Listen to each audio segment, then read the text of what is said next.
Well, hello and welcome to Inside the Minds. I'm Lisa Aziz, your host, and this new show from Flux, well, it's designed, not just for those who are managing money, but for anyone interested in just how successful people operate in really challenging environments. It's about getting into the minds of those extraordinary people who are able to perform under, well, very often, times of extreme pressure. So this show aims to understand what motivates them, how they manage their emotions, especially how they choose and utilise their support networks, and dig into perhaps areas of their life and career where things didn't necessarily go to plan. So today I am delighted to be joined by a phenomenal woman and athlete. This is a rude awakening, kicking the door. Back and I'm better than ever before. Don't get it mistaken, I'm ready for war. I see the option, I'm up in the score. I catch a body, then jump in the course. Follow the corner, back to the morgue. Leave anything, you won't even know who was involved. Don't let me do it, cause I overdo it and do it till I cannot do it no more. Order the Dallas, I'm proving them all. Back when the classic, I know it's been long. Heard it was hitting me while I was wrong. I smell the victory, back up on top, and it's where I belong. Like it ain't shit to me, we making history. Fall through the misery, weather the storm. She is Johanna Wonyou. She's been the European and Commonwealth boxing champion. She's currently ranked #1 in France and world #2 in the WBA. And her professional record is a testament to her sensational skill and certainly determination. Undefeated with 12 wins, including 2 by knockout, and still counting until she unifies all of the belts. And as she prepares to win her first world title, Johanna remains focused on her true ambition to make history in women's sport in the years to come. Johanna, you are very welcome. Thank you. Good to see you. You are, though, just 25. You're from France. You're a boxer. So could we start right at the beginning? Why on earth choose a career like that? Looking back, I would not say that I picked boxing as a sport because I was doing gymnastics before. And I just wanted to change and experience something new.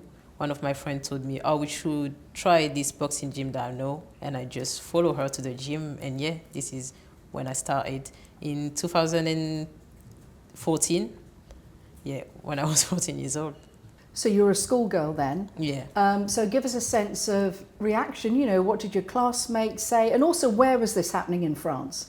I live in the north suburb of Paris. So this is where I was living, growing up and going to school. My schoolmate reaction, they were not too surprised because I was that kind of girl. I did not really care about what was saying around me. And I think for the family, it was a bit of a shock because I was the first one to go out to do sport. But that was my way to go out as well. Take us back to the moment when you went into that gym at a very young 14, a teenager. What did you actually see? And at what point did you go, oh yeah, this is for me? Going for the first time in a boxing gym can be a bit challenging because you're going to meet people you don't know. And they're already like at a certain level. When you're 14, yes, you're very young, but for some boxers, they started like maybe 5 years ago. So you're just like with people that they're already in a mix. And you have to join them, catch up with them. So at first, I hated it. But because it was my way to go out of the house and break a bit of my routine that was just going to school and going back home, so I just kept doing it. I made a statement before. I said I will not compete. I would just do it as a hobby because I just wanted to break my routine. But then one day my coach just told me, I just registered you for a fight. Would you have it? I said, yes. And that was 6 months after I joined the gym.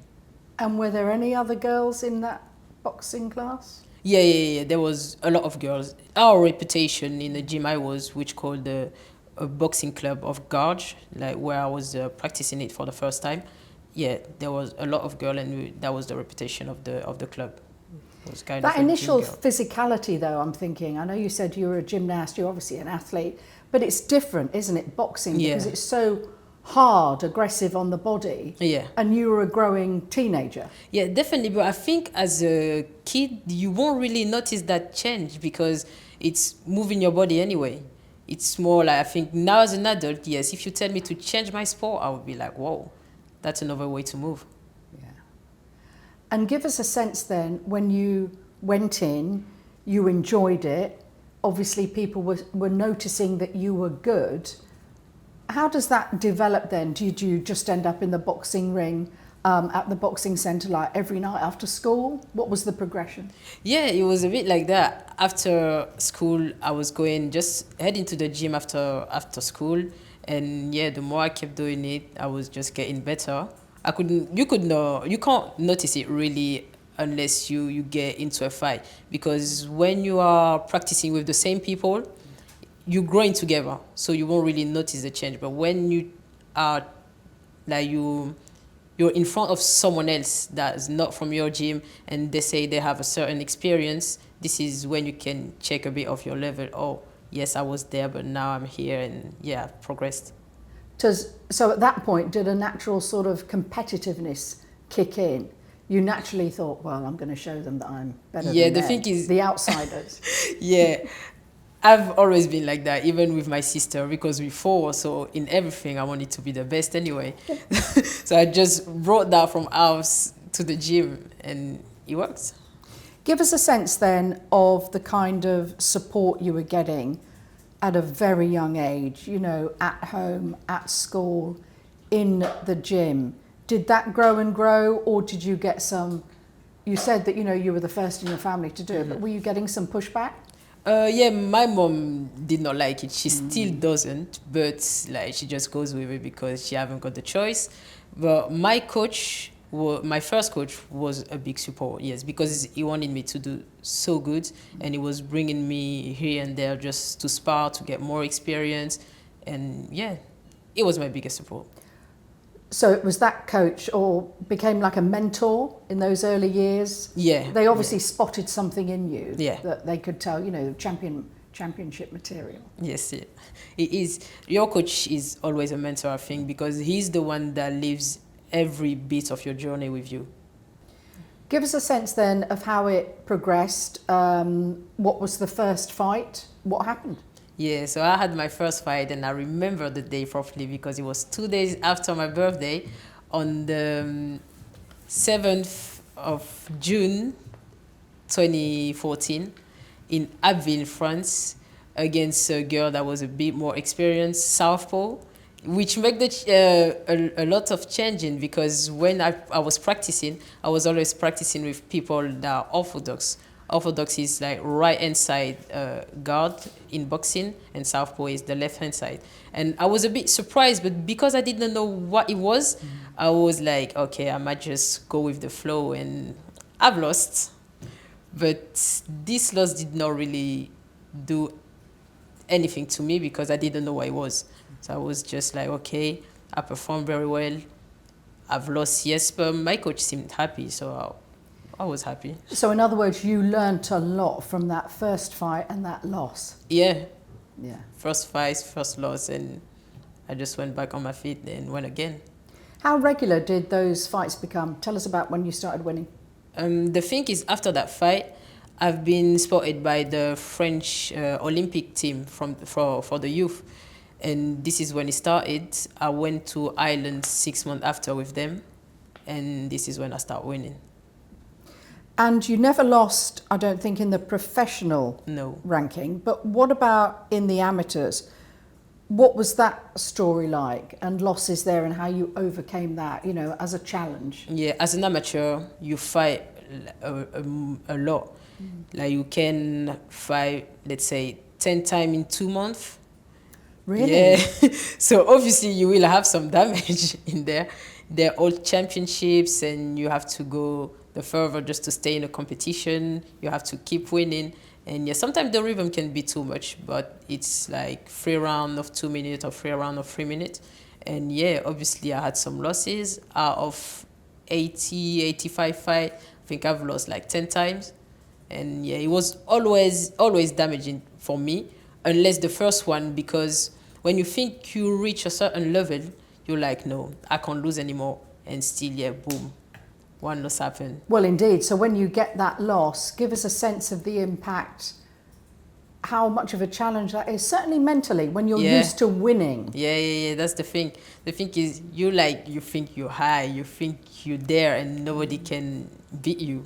But yeah, there is always this girl that will make you feel uncomfortable in a ring, and against who the fight would just be different. And yes, you lose, but then it hurts. But it hurt that much that you can't really forget this feeling, and you can't forget it because you don't want to live that again. So this Did is. you learn always something from a loss Oh yeah. to make you better? Yeah. And the thing is, I don't want to live that again.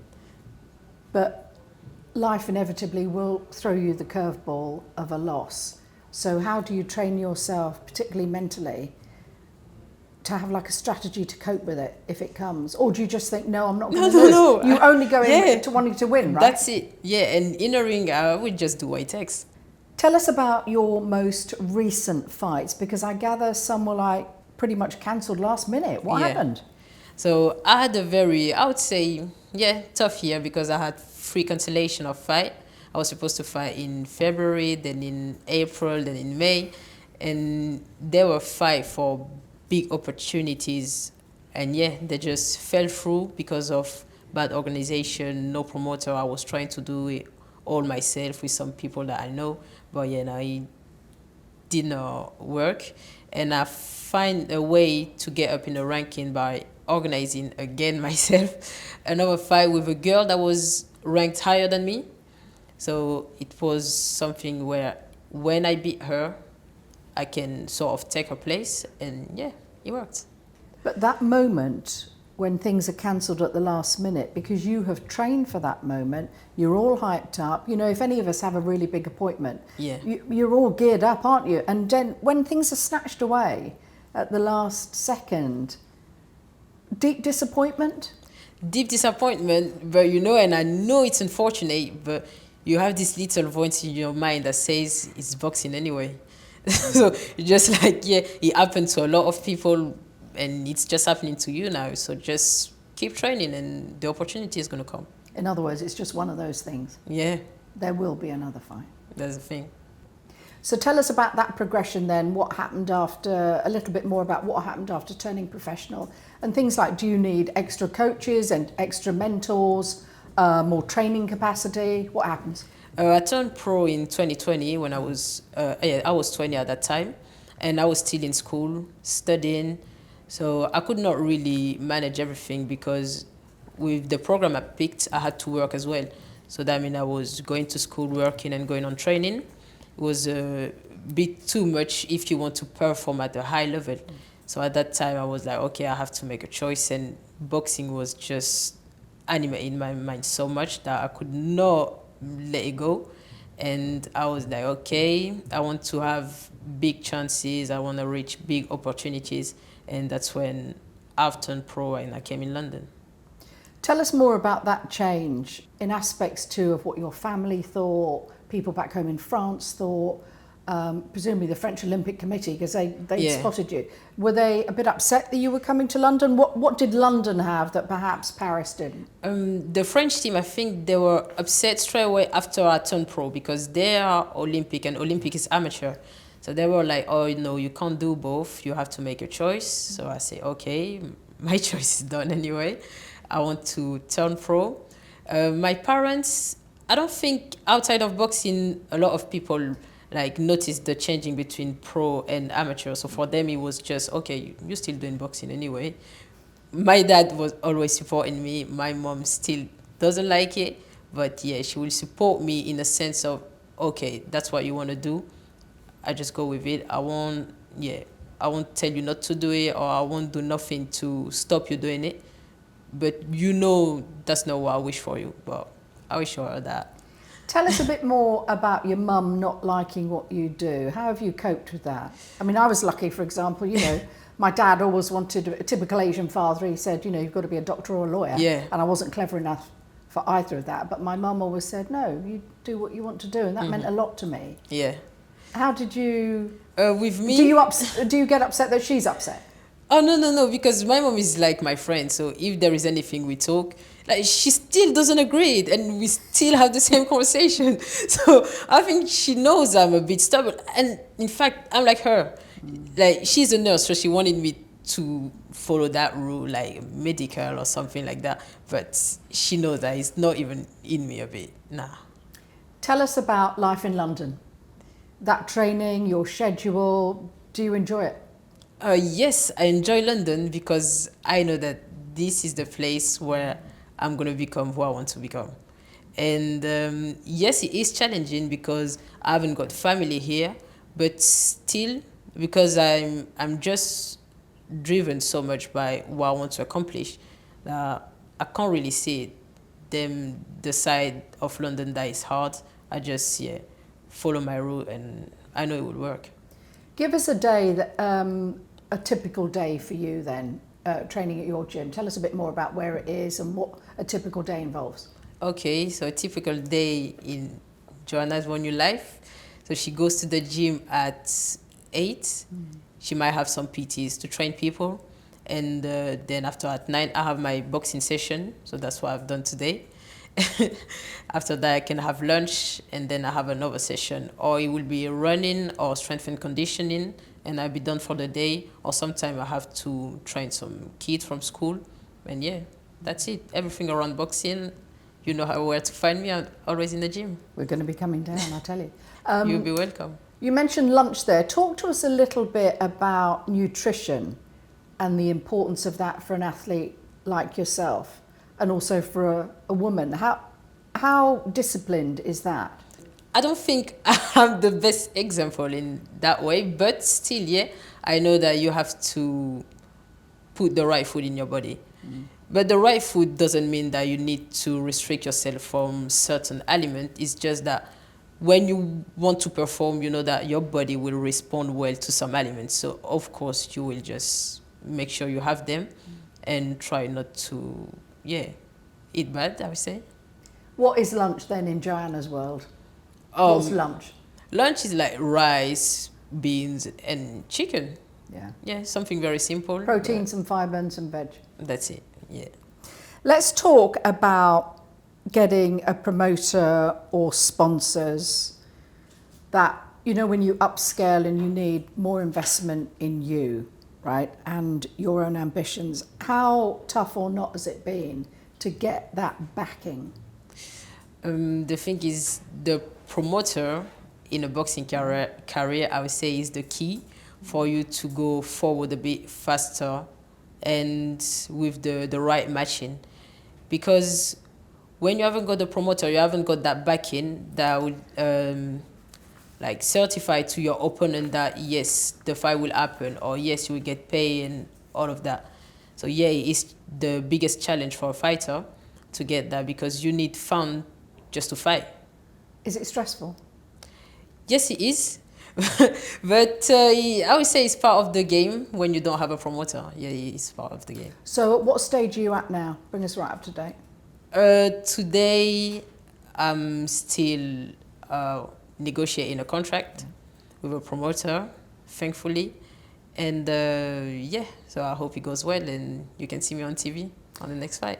We will. And is a promoter, for those perhaps who are not that familiar with boxing, is a promoter different to getting a sponsor, getting a big sponsor? Because I know you've got some involvement with Onyx. Does that like help move things along a bit, getting the next fight? Yes, because your sponsor will help you to live like in your daily life. Your promoter, yes, he will help you, but the thing is only when you have a fight that you get some incomes. So I would say, yeah, they are both necessary. Let's talk a little more, if we may, about resilience and overcoming challenges, certainly in bad times and times of adversity, because I'm thinking that moments like that will resonate certainly with people here at Onyx Capital. You know, the guys and girls on the trading floor, every day they can't take it easy. A bit like you, I should imagine, getting into the boxing ring. You can't just go into the ring half-hearted and say, well, you know, I'll just give 50% today. You know, traders like you, every day they perform. Yeah. And every day they will have volatility. They will have highs and lows. They will have things thrown at them that they weren't expecting. They perhaps are expecting the market to do this, and for whatever outside influence, and you'll know that geopolitics and wars, you know, impact on markets. We've got a very big budget looming in the UK. This is going to move markets. So it's important, isn't it, to be able to deal with resilience and cope? Yeah, I think you always have to make sure that you can come back from whatever happened, because you can't really plan the future. Yes, you try, you will always have a vision, see yourself here and there, but then you never know what's to happen. But what I will say, and that's what I always say to myself, it's like you can't let your emotion just guide your discipline, because you have to make sure that you put the work even when you are in your lows. So when the high time come, you'll be able to grab this opportunity with both hands and just perform. And is it important, and I'm sure it is in the boxing ring, not to be too impacted by, we've talked about loss, but like literally the wrong punch, or for a trader it could be, you know, losing like quite a big sum of money, but you've got to almost come back instantly. Yeah. Is that hard to sort of train the mind and the body for those moments, or does that become instinctive? It does become experienced instinctive. you are? Yeah, because you are trained to adapt yourself every time. Myself, I have 10 rounds of 2 minutes, and I know that in them 10 rounds, obviously I beat her, but how will I beat her? And you never face the same fighter from round 1 to round 10, because she will adapt her strategy to me and I will do the same. So you're constantly adapting from one punch to another. Yeah, you have to think of how will I make the next punch for her to catch her. And of course, every opponent is different. Every opponent is Each different. Each opponent comes to you with their strategy. That's the thing. And sometimes you think, oh yeah, I've trained for this girl. I've watched her on YouTube. I know what she's about, but you just have the big picture. You have the pattern. You don't have what she will do exactly against you. So that's where you have to adapt. People say, yes, you're getting ready, you're doing your camp, but at the end of the camp, in a ring, you have to go a bit of freestyle. Yeah. Tell us too, and I'm sure this transfers across to the trading floor as well, how you just keep up that momentum of going in every day, showing up, doing your best, you know, even if like perhaps one morning you're really, really tired and you don't necessarily have the goal of a fight looming in the diary, but you've got to keep up that momentum. How hard is that? You know, when you have an off day. Yeah, there is some days you don't want to take a punch, you don't even want to talk. But I don't know, like I think boxing just gave me so much, and I think boxing owe me so much as well. So I have to make sure that, yes, I go and catch what is mine. And this start with every training I have to put in the gym. And what does the future look now for you, Johanna? When do you think the next fight will be? What are you prepping for at the moment? And take us through maybe for the years to come, say the next 5 years. What's happening in world Johanna? In Johanna's words, she would be undisputed from about 2 years, but obviously I don't decide.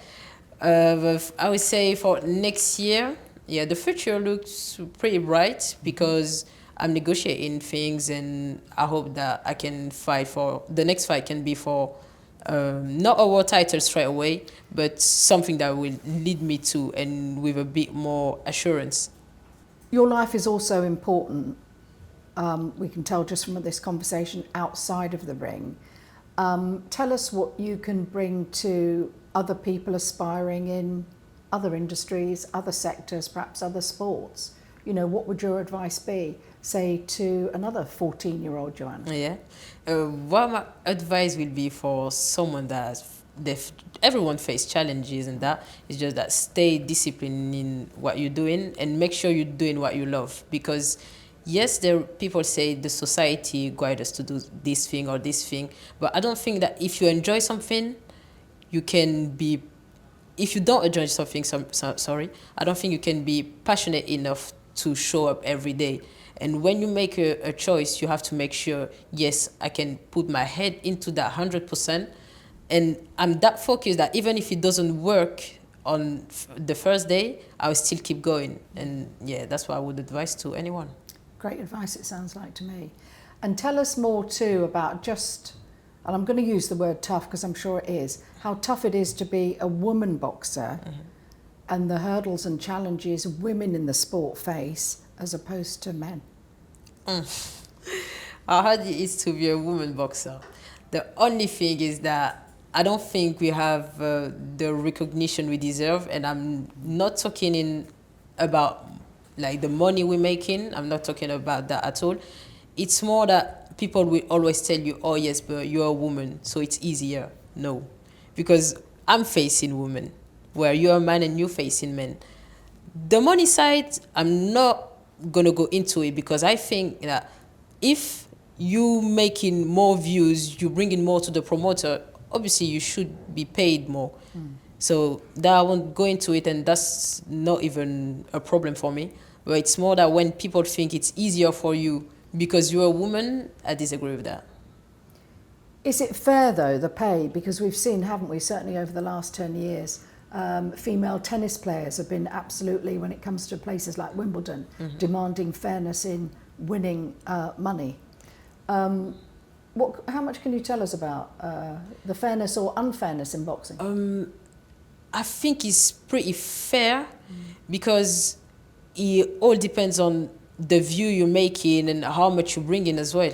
It's not a case of, okay, you're a female, so you get that, and he's a man, so you get that. A man that sells, we have a lot of money, and women that sells, we have a lot of money as well. But I've never really seen numbers, to be honest, of how this venue was packed for a woman fight or for a male fight. So I would not be able to say. The difference, though, in sponsorship, I should imagine, must be quite wide. Yeah, because obviously people know more about male boxing. Even if you ask them for references, they will never like say about women boxing. So I think if you're looking for a sponsor, if I'm looking for sponsors and a male is looking for a sponsor, even if he's not a champion or something like that, I think the sponsor will more go to the men than me, obviously. But it's not a problem. Not anymore. Yeah, not anymore. got something to do with it. And tell us too, I mean, you're a young person. My kids are the same age. How important is social media and the internet in your world and bringing your story out there? Has that been absolutely crucial? Yeah, now it's very important, but it's just like being a thing from, let's say, I would say 5 years. Before it was not like that because everyone was sort of respecting them place. But now, because a lot of people are getting involved into boxing, even people that I won't say they're not boxers because they train, but that's not them first activity, I would say. So yes, social media is sort of something you must have and you must build for you to get seen because it sells and then it get you famous, and that's where the promoter will be like, okay, I want her because she is sort of now the full package. She can sell, she can fight, and yeah, I must have her. You have been a wonder, Johanna, Wonyou. Thank you so much for joining us today. Thanks to you. And all the best in the future. Thank you.